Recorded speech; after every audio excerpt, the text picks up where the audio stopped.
I remember one time I was going through a breakup.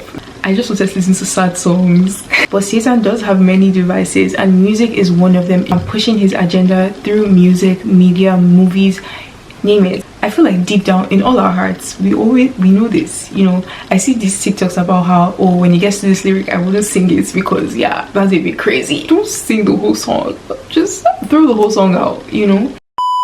You are the one who reigns from above. Hi everyone, welcome back to my channel. My name is Ifuna. If it's your first time here, I'm a faith and lifestyle YouTuber, basically a girl navigating life in her 20s, and I'm carrying you guys along this journey with me as well, and hopefully inspiring you in your walk with God. So please, if you haven't already, hit the subscribe button below, like this video and share. Today I feel the Holy Spirit laid this on my heart this morning to talk about music.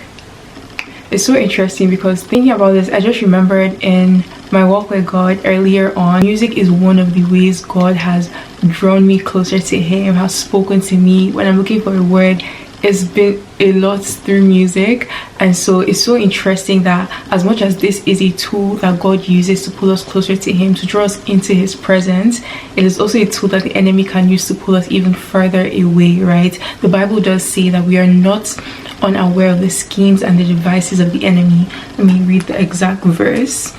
Yeah, in 2 Corinthians 2 verse 11, it says, lest Satan should get an advantage of us, for we are not ignorant of his devices. This particularly speaks to unforgiveness, but Satan does have many devices, and music is one of them, infiltrating music and pushing his agenda through music, media, movies, name it. There are so many ways. So it's important for us as believers to know this and to know that we have to be careful with what we listen to. So yeah, let's get into it. So the main question today is, should Christians listen to worldly music? Is it okay for Christians to do this? Is this something that is never that serious? It's never that deep?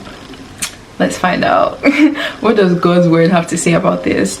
I feel in the Bible it doesn't explicitly say do not listen to worldly music, but there are so many other things that are said that give us a clue to whether this is something believers should be doing. If, you know, we're trying to be like Christ, if we're trying to be more like Christ and also host the presence of God in our lives and carry his presence with us wherever we go, it is very important what we allow into ourselves. You know, the Bible does talk about guarding our hearts with all diligence. You know, what you see and what you hear, they are gateways to your heart. So I want to start by defining what worldly music is and what gospel Christian music is and what secular music is, all that, so we're all on the same page. Okay, so quick Google search. Secular music is simply any music that isn't religious in any nature. So songs like this can just be about life, about love, about, you know, like happy birthday, like all those random songs that are not necessarily like glorifying God and not necessarily worldly, like, yeah. And then when we come to worldly music, again, another Google search, this is music that emphasizes a worldly or secular perspective, often lacking a focus of spiritual or religious themes. So it's not spiritual in any way, but it goes beyond that to also sing about things that are contrary to God's word. Things like lust. Worldly songs are songs that emphasize these traits that are contrary to the word of God.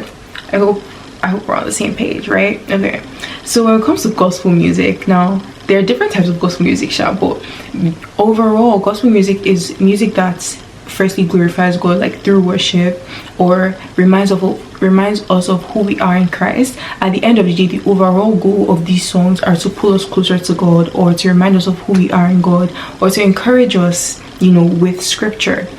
So yeah, now as a Christian, as a believer, someone who is called to be set apart from the world, should we be listening to worldly music? Firstly, I started by saying that we are not unaware of the schemes of the enemy. One of the goals of the enemy, obviously the enemy is trying to push his agenda. He's trying to, you know, push us as believers and Christians to do things that are contrary to God's word. You know, in the Bible we see temptation as God, as Satan coming to tell Jesus, oh, jump down from this mountain, won't God catch you? But in this day, the devil doesn't necessarily tempt us or lure us into living a life contrary to God's word in that way. he more so slips it into our everyday lives through media, because we spend lots of time on social media, watching movies, listening to music, right? And these are the ways that the enemy starts to infiltrate our lives, by just, we are listening to songs about lust, about love, even in an ungodly way, right? Like, for example, in movies, before, when it came to couple, like LGBTQ, like couples, or seeing gay couples, it was like, oh, this is so strange. But now, because we've seen it so much in movies, it's starting to become normal in our eyes. We're starting to become more desensitized to things that we really shouldn't, right? So it's the same way with music, where now it's now normal for us to listen to songs that I need to bow and shy you, like, is normal, and it's crazy. It should not be normal, and that is the goal of the enemy. When we start listening and normalizing certain things that should not be normal, it's a problem. Another goal of the enemy is to allow us to come into agreement with things that are contrary to God's word. I was reading this book. It's called The Final Quest by Rick Joyner. Such an amazing book. Anyways, he was talking about, let me just read the paragraph for you, or not the paragraph, the sentence. But it says, while these people profess Christian truths in order to appease their consciences, they live their lives in agreement with the powers of darkness. As they agreed with those powers, their assigned demons grew and more easily directed their actions. The enemy's agenda can be pushed through music, right? Firstly, he's planting beliefs, thoughts in our hearts that are contrary to God's word. Not only are these now being planted in our hearts, because we're singing them, because we're, vibing to it, right? We're also agreeing with these things over ourselves. The same way you confess God's word in like songs that you sing, like, I am who God says I am, but he says and you're believing these things in yourself. The same way you don't know, but as you're singing songs, like, I don't have an example of any song right now off the top of my head, except Ibu Ashayu, but that's not it.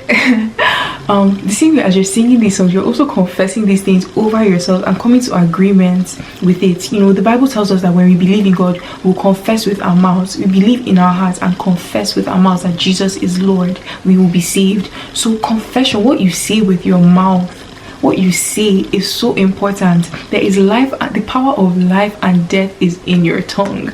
So if you find yourself in a depressive state and you're now listening to more songs about depression, about loneliness, about how it's such a sad world, like, that will start to become your reality. That will start to become what all you can see, all you can imagine, right?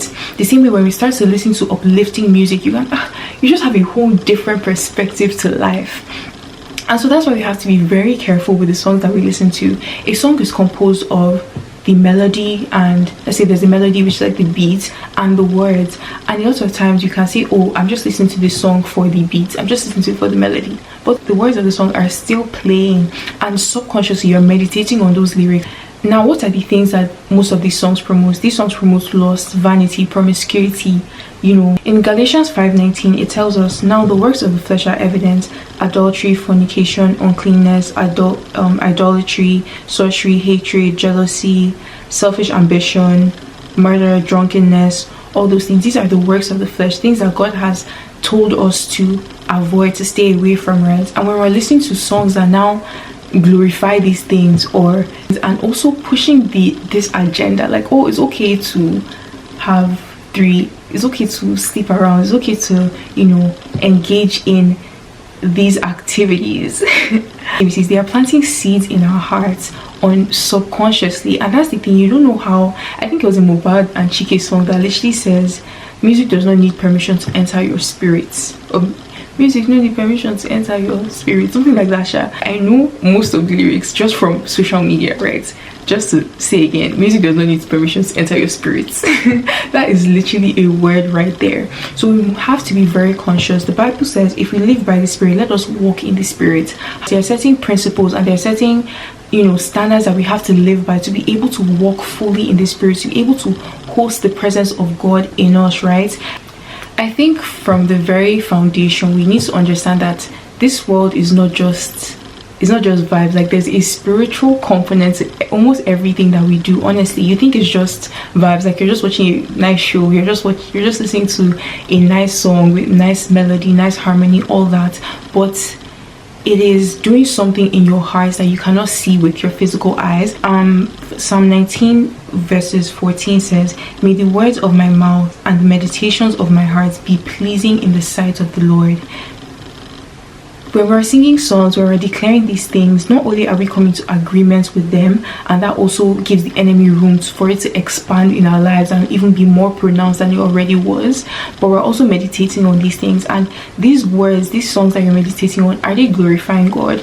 You know, the Bible asks us in all that we do, we should do it to the glory of God. And if you yourself as a believer, this is your goal, this is our goal, to glorify God, we must do it in every area of our lives. The glory of the Lord must be seen. The glory of the Lord must be seen in every area of our lives. I remember one time I was going through a breakup. This was like early on. I was going through a breakup and I just wanted to listen to sad songs. There was one song, I think it was Two Punks in Love. God, this is embarrassing. Let me not just go too deep into it. But anyways, I was into like breakup, sad songs, like, oh, how life is just so lonely and how people just break your heart. Anyways, I think there was even a song by like Taylor Swift or Ariana Grande. It was just, yeah, lots of times we want to listen to things that would help us stay in that state that we're in when we're actually supposed to be confessing God's word over ourselves. I think about the fact that in worship, or let me even put this question to you guys, when you're in worship, when you're worshiping God, like, what a beautiful name it is, like, there's a feeling that you have, there's a sense, you feel like you're being, you know, music ushers us into the very presence of God, right? There's a feeling that you have. Sometimes you even fall under the anointing of God. So in the same way, it might not play out, you know, you falling under the anointing or you just crying during worship when you're listening to secular songs, but it's still doing a work in our soul, and that is what we have to be very, very careful of. I know sometimes it's very hard to be like, oh, like, I'm never going to listen to secular music again, but this is where we thank God for Afro gospel artists like Limo Blaze and Atoria Called Out Music, who are literally doing the Lord's work, because it is actually not easy to, it's not easy, I won't lie, I say it's not easy to be like, oh yeah, I'm not going to listen to worldly songs anymore, but that's why the Holy Spirit is there to help you, and there are other songs that you can listen to that are still upbeat, but they still, they speak life into you. Oh my gosh, yes, they speak God's word into you, they speak life into you. The very first time when I was listening to breakup songs and just like songs about love and loneliness and all that, even started making me feel worse than I did initially, right? But we need to listen to songs that can remind us of God's word, right? I listened to my two favorite Ghanaian gospel artists, Edem the Evangelist and Louis Pascal. Oh my gosh, their songs, just go and listen to I Will Confess. Like, those are songs that we're meant to be listening to, filling our minds and our thoughts with God's word constantly. And sometimes, you know, as believers, a lot of times we're like, oh, I struggle to hear from God. Does God really speak to me? God wants to speak to you, but when our thoughts have been filled with so many things that are contrary to his word, it's so hard to not only create an atmosphere that will host his presence, but also even to hear his voice. And this is also how the enemy plants seeds of lust, of, you know, selfishness, of jealousy in our hearts, because there are songs that you listen to that honestly we have no business listening to some songs. You guys, I want you to actually sometimes just like read the lyrics of the songs that you're singing, because a lot of times you're actually just vibing to the music and you're not actually understanding the lyrics of what you're listening to. It's so bad. You can't glorify God with the same lips and then go and sing songs about promiscuity and things that are contrary to his word. And that's what the enemy wants us to do. The enemy wants us to, you know, even though we're saying, oh, we're Christians, we're this, but he wants to use the melody to trap us and say, oh, you want to listen to it just for the melody, but yeah, I'm going to put words in the song that are going to also put other thoughts in your mind. I feel like deep down in all our hearts, we know this. You know, I see these TikToks about how, oh, when it gets to this lyric, I wouldn't sing it because, yeah, that's a bit crazy. That's a bit crazy, but it's like, don't sing the whole song, just throw the whole song out. You know, when you understand the power of the tongue, the power of how what you say affects you, what you listen to, you actually just start to have a rethink, honestly, generally, like, okay, does this thing benefit me? The Bible also does say, like, you have the power to do so many things, you can do whatever you want, but it's not everything that is profitable. And as believers, if you find that what benefit does this add to your life? What are you gaining from listening to this song? What are you gaining from watching that movie or doing certain things? If there's nothing to gain, and ultimately if it does not glorify God, maybe you shouldn't be doing it. Start small. You know, I started by cutting out songs that the words were just so bad, and then before you know it, like that, there was no, I started to even just lose the desire to listen to those songs. So I think ultimately, check your hearts. Why do you even want to listen to these songs? Yeah, and just bring that before God with all vulnerability and all sincerity, like, and even just for yourself as well. So you're not opening yourself to demonic attack, you're not opening yourself up to the enemy. So things like you find yourself having like sexual dreams and you're wondering, where is this coming from? Is because you might have opened the door to the enemy in this area of your life. So just, yeah, come before God and surrender that to him, and I'm telling you, the power of the Holy Spirit is enough. I just remembered, for me, when I started when I decided to stop listening to worldly music and I would always like, so I was the only person in my friend group that was driving at the time, I think. So most times, like, I would pick up my friends and in the car I would just be playing Afro gospel and they would laugh at me. I'm not even joking, they watch this now, and because now they even listen to Afro gospel more than me. And I feel like it's just the strength, it's just God that actually just gave me the confidence to still do it, because I'm like, I'm not going to now come and play Davido, Burna Boy because someone else is in my car. Like, I'm going to play the music that I enjoy listening to, you know. And I think sometimes that's even like a struggle that people might have. But I think understanding primarily your convictions and asking the Holy Spirit to give you insight and revelation on why this truly is a problem.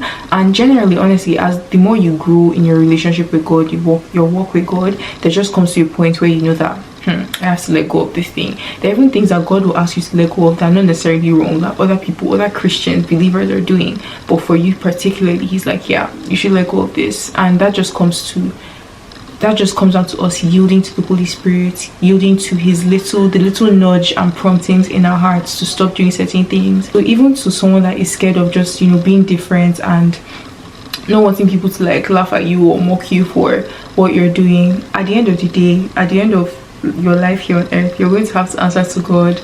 Doing what God has asked you to do is most important, more important than just trying to please somebody else or do something just so people don't think you're weird, people think you're cool rather. Yeah, because are you cool to God?